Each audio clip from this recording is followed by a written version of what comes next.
Football বিশ্বে সবচেয়ে আলোচিত দুই দেশ হলো ব্রাজিল ও আর্জেন্টিনা। এই দুই দেশের ম্যাচ দেখতে মুখিয়ে থাকে ফুটবল ভক্তরা। আর সেটা যদি বিশ্বকাপের মতো মঞ্চে হয় তাহলে তো কথাই নেই।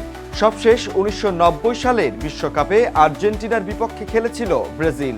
এরপর কেটে গেছে প্রায় 3 যুগ, কিন্তু দেখা হয়নি ব্রাজিল আর্জেন্টিনার। তবে ভক্তদের সেই অপেক্ষা শেষ হতে পারে এই বিশ্বকাপেই। সমীকরণ মিলে গেলে চলমান বিশ্বকাপের সেমিফাইনালে মুখোমুখি হতে পারে ব্রাজিল আর্জেন্টিনা।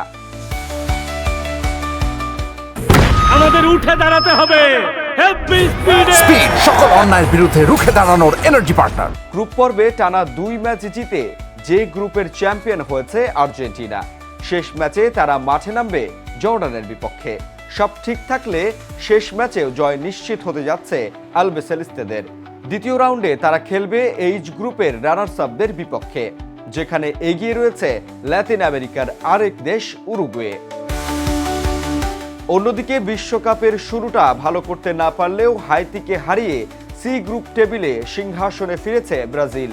শেষ ম্যাচে স্কটিশদের 3-0 গোলে উড়িয়ে দিয়ে এবার গ্রুপ চ্যাম্পিয়ন হলো তারা। ফলে পরের রাউন্ডে ব্রাজিলের প্রতিপক্ষ হতে পারে জাপান।